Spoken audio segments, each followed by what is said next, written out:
Hubo un tiempo en que América del Norte era un jardín viviente.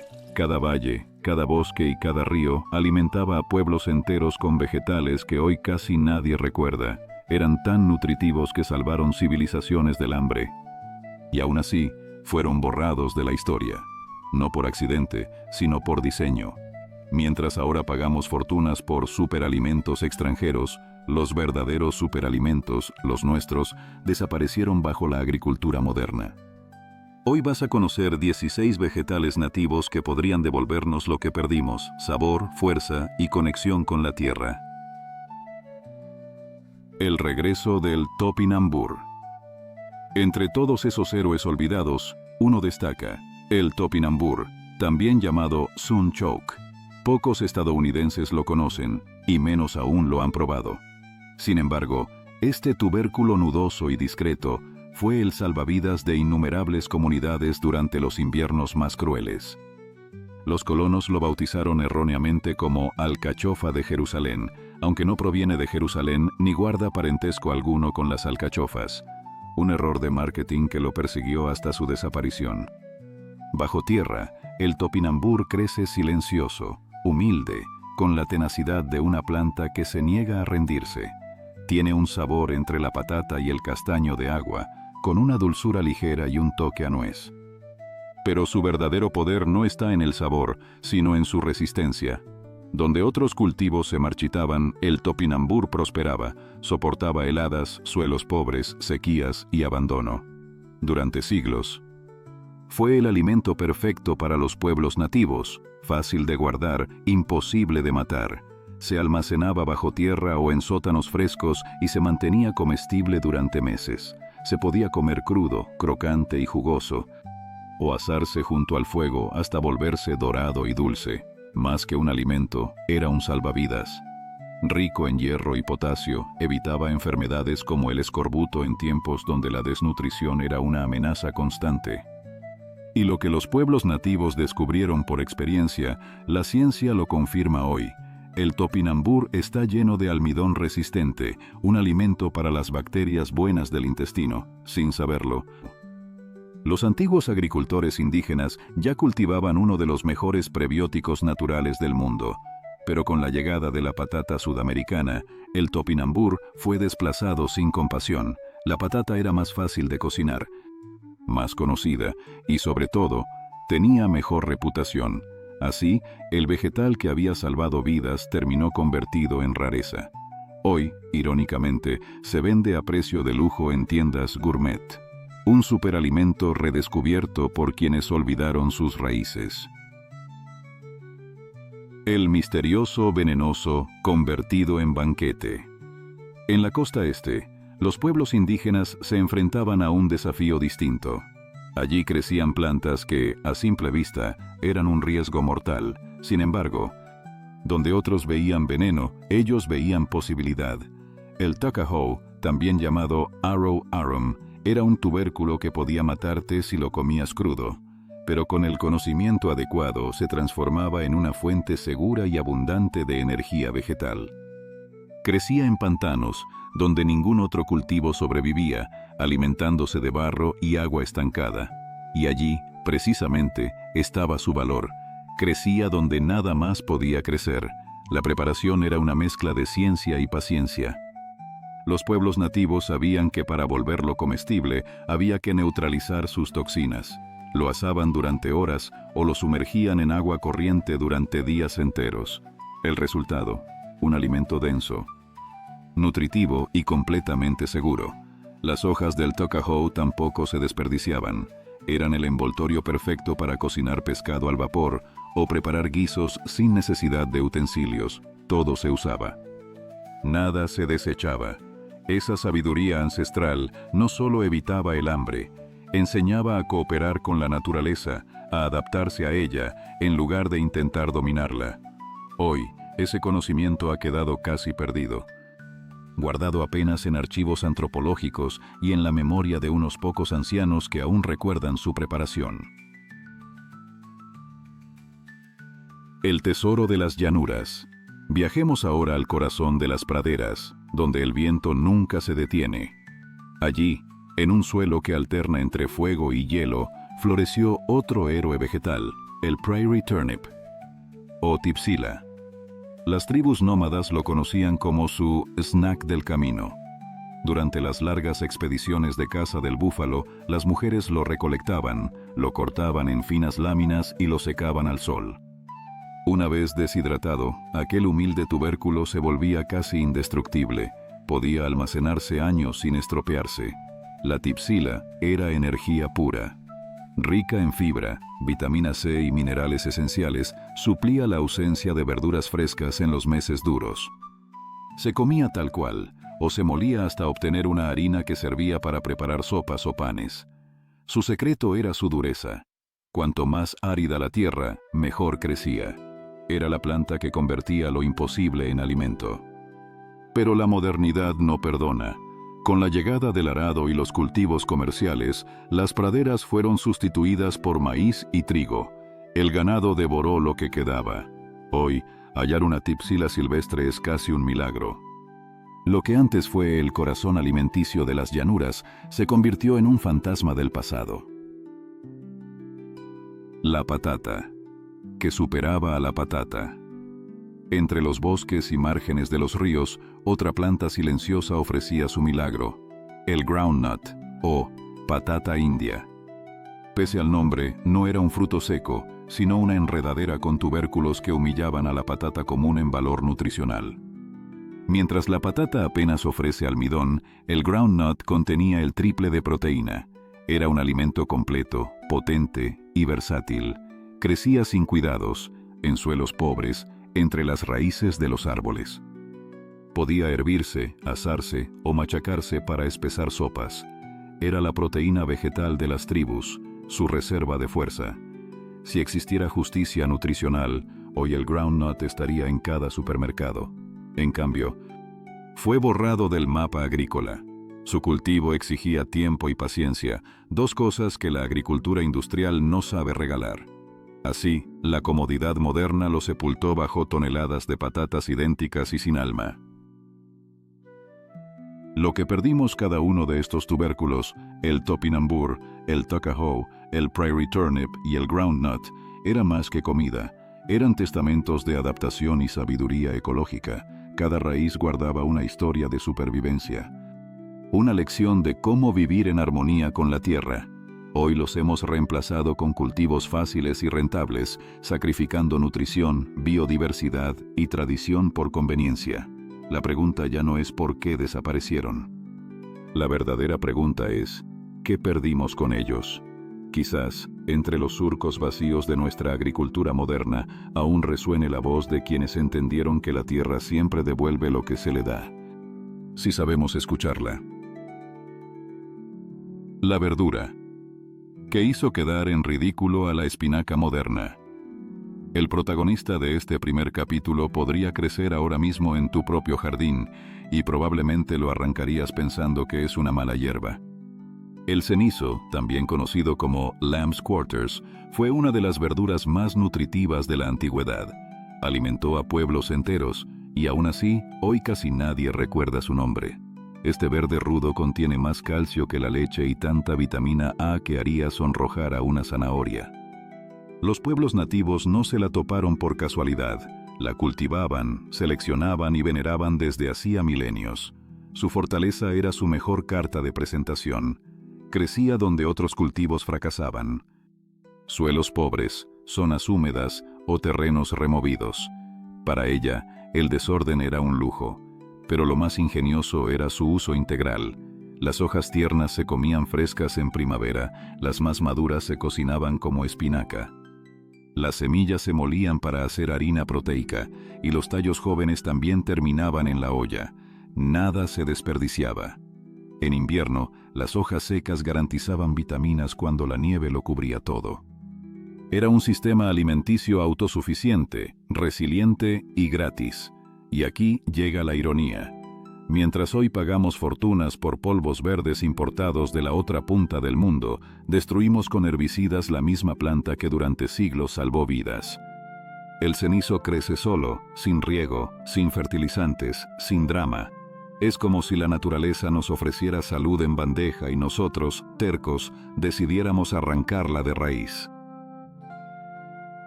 El apio que era medicina y comida al mismo tiempo. De los prados pasamos a las montañas del oeste, donde crecía un vegetal que unía dos mundos, el de la comida y el de la medicina. El apio indio no se parecía al apio de supermercado. Era una raíz silvestre, firme, aromática y poderosa, una fusión entre alimento y remedio. Las comunidades nativas conocían sus secretos al detalle. Extraían las raíces frescas y las comían crudas, crujientes, con un sabor terroso y dulce. También las asaban, revelando un aroma profundo que convertía cada bocado en una experiencia. Las hojas y tallos jóvenes no se desperdiciaban, cocidos, eran un plato completo de minerales y vitaminas. Una especie de multivitamínico que brotaba directamente del suelo. Sin embargo, el apio indio no solo nutría el cuerpo, también lo sanaba.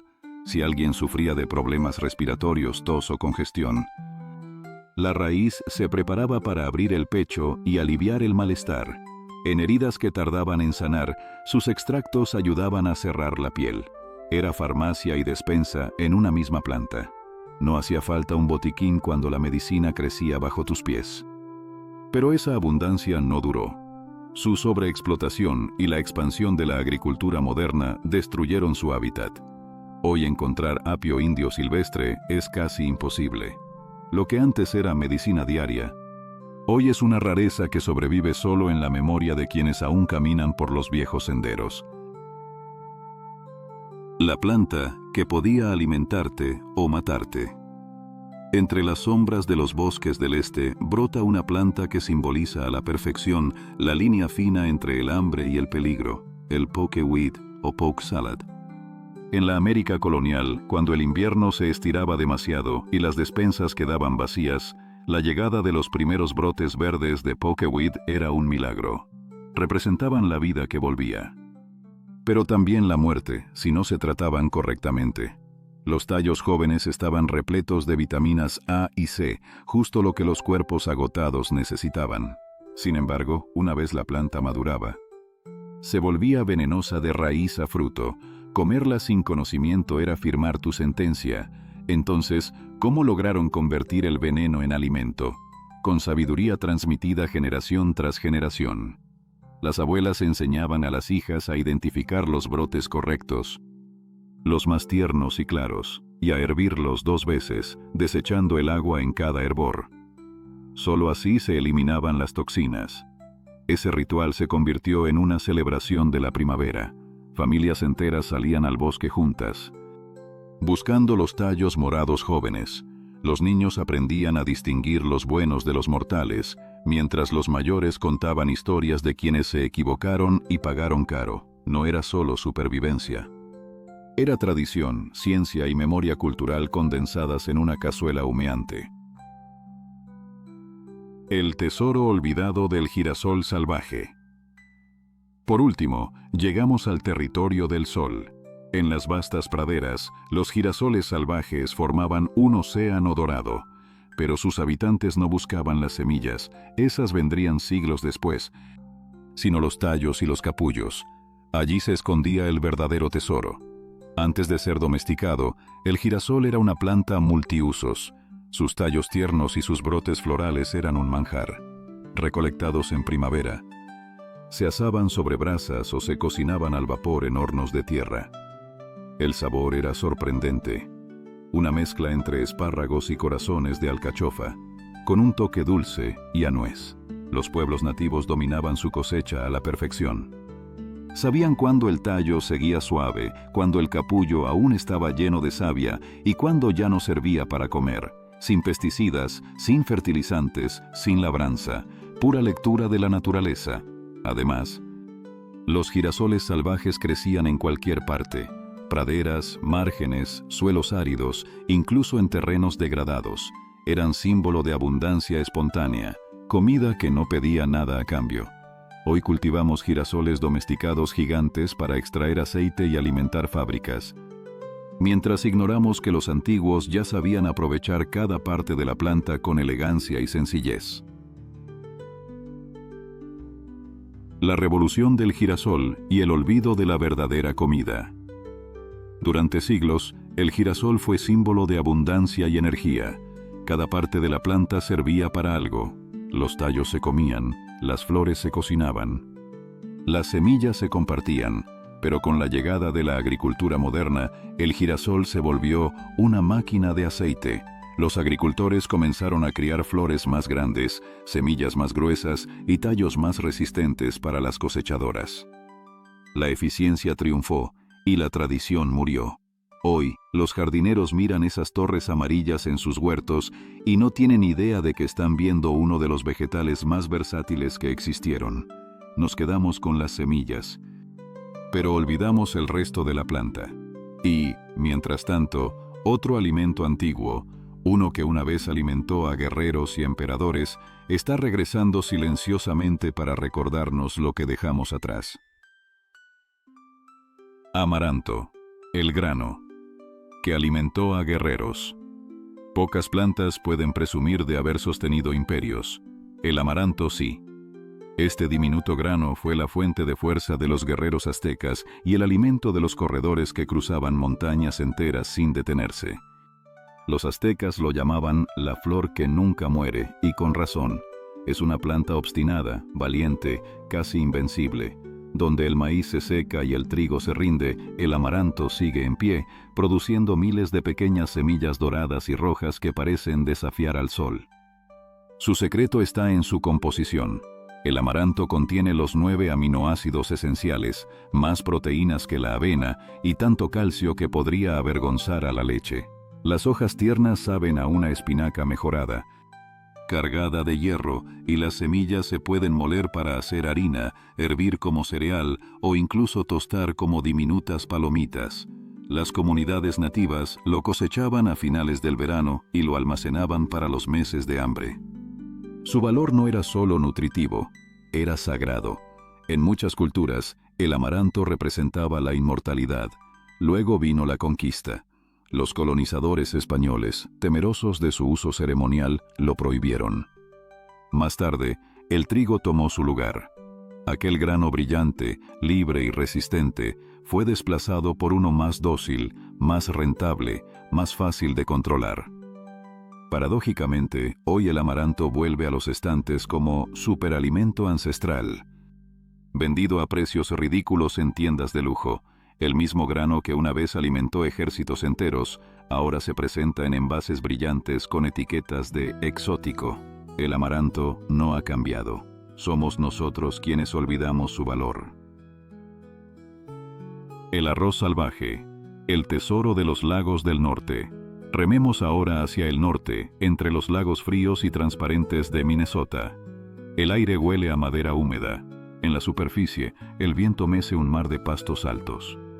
No son simples juncos, es arroz salvaje, o manumín, como lo llaman los pueblos ojibwa. La buena baya. El arroz salvaje no es un arroz común, es una hierba acuática, frágil y majestuosa, que crece solo en aguas puras y poco profundas. Cada grano oscuro y delgado está cargado de proteínas, fibra, vitamina B y minerales. Era un regalo del norte, un cereal que no necesitaba cultivo, solo respeto. Su recolección era un arte. En canoas de corteza de abedul, las familias se deslizaban entre los juncos al final del verano. Con 2 palos de madera golpeaban suavemente las espigas, dejando que las semillas maduras cayeran dentro del bote. No se arrancaba toda la planta. Siempre se dejaban suficientes granos para que la naturaleza volviera a sembrar el año siguiente. Era cosecha y ofrenda. El manumín era más que comida. Era cultura, comunidad, espiritualidad. Cada temporada de cosecha era una celebración. Pero llegó la civilización industrial, y con ella los diques, los drenajes y los fertilizantes.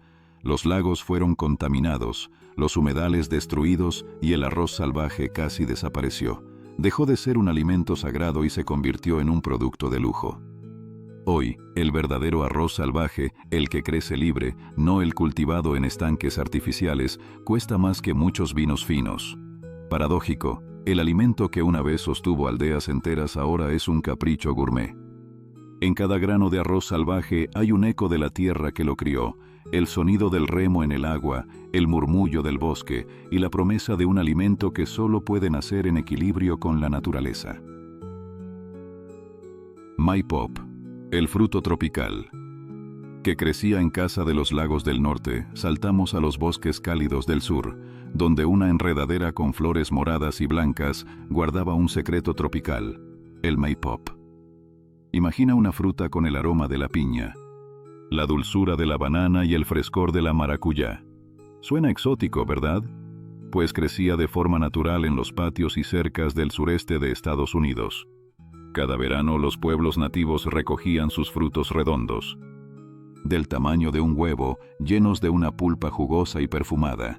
Contenían más vitamina C que la mayoría de los cítricos y eran un festín natural en épocas de calor. Pero el Maipop era más que un postre. Las hojas se usaban para preparar un té calmante que aliviaba el insomnio y la ansiedad.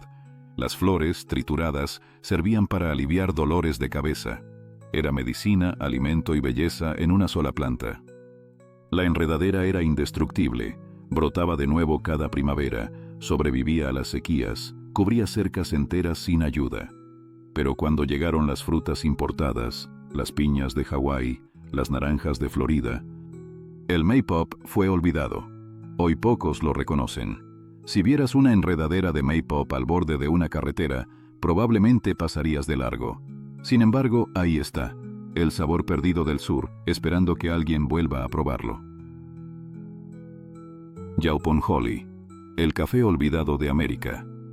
Y si hablamos de redescubrimientos, ninguno es tan sorprendente como el del Yauponjoli, el café olvidado de América.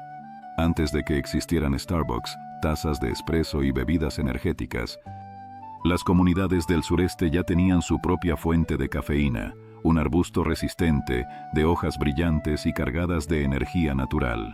El yaupon es, hasta hoy, la única planta nativa de Norteamérica que contiene cafeína.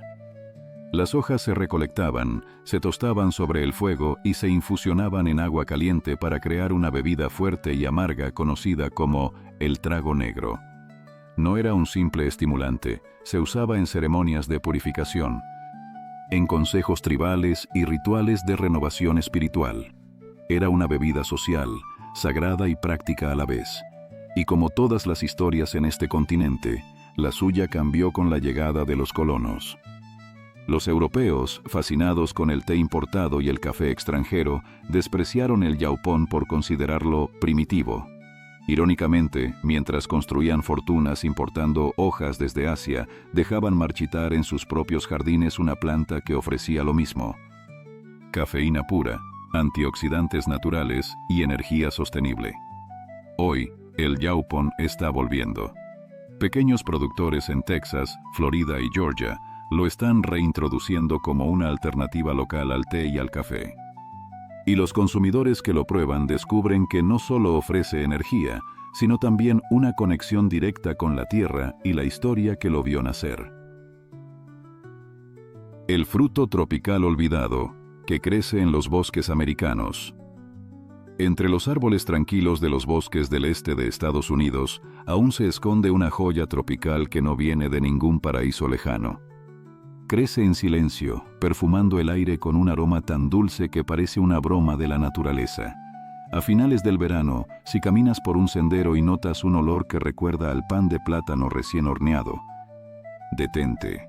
Probablemente estés cerca de un pawpaw, el fruto más grande y exótico de América del Norte. Las ramas del árbol se arquean bajo el peso de sus frutos verdes, del tamaño de una pelota de béisbol. Listos para caer. Su sabor no se parece a nada, una mezcla de plátano, mango y natilla, cremosa y seductora, un trozo de trópico escondido en el bosque templado. Durante siglos, las pawpaws alimentaron a comunidades nativas desde Georgia hasta Michigan. Para muchas tribus, su cosecha marcaba el final del verano, un tiempo de reunión y celebración. Los colonos europeos las bautizaron con desprecio como plátanos del pobre, sin entender que tenían entre manos un tesoro nutricional. Cada fruta contiene más vitamina C que una naranja, abundante magnesio y potasio, y energía suficiente para resistir el invierno. Y lo más extraordinario, crecen felices en la sombra y en suelos húmedos donde ningún manzano se atrevería a intentarlo. Sin embargo, las pawpaws tienen una debilidad fatal. Son efímeras. Su ventana de maduración dura apenas un par de semanas en septiembre. Después de eso, se derriten en cuestión de días, convirtiéndose en una pasta dulce imposible de transportar o almacenar. El mundo moderno, obsesionado con la durabilidad y el comercio, las abandonó. La fruta perfecta para el bosque era una pesadilla para el mercado. Con los años, los valles donde crecían, esos suelos húmedos que amaban, fueron drenados o convertidos en terrenos agrícolas. Los árboles desaparecieron junto a las historias que los rodeaban. Hoy, solo algunos naturalistas, jardineros curiosos y cocineros rebeldes mantienen viva su memoria. Probar una pawpaw madura es como saborear un recuerdo ancestral, un eco del tiempo en que la tierra ofrecía dulzura sin pedir nada a cambio. Las ground cherries, dulces silvestres, envueltos por la naturaleza. Entre las hierbas altas y los huertos olvidados también crece otra maravilla del pasado, las ground cherries, o cerezas de tierra. A primera vista parecen pequeños faroles de papel colgando de una planta baja.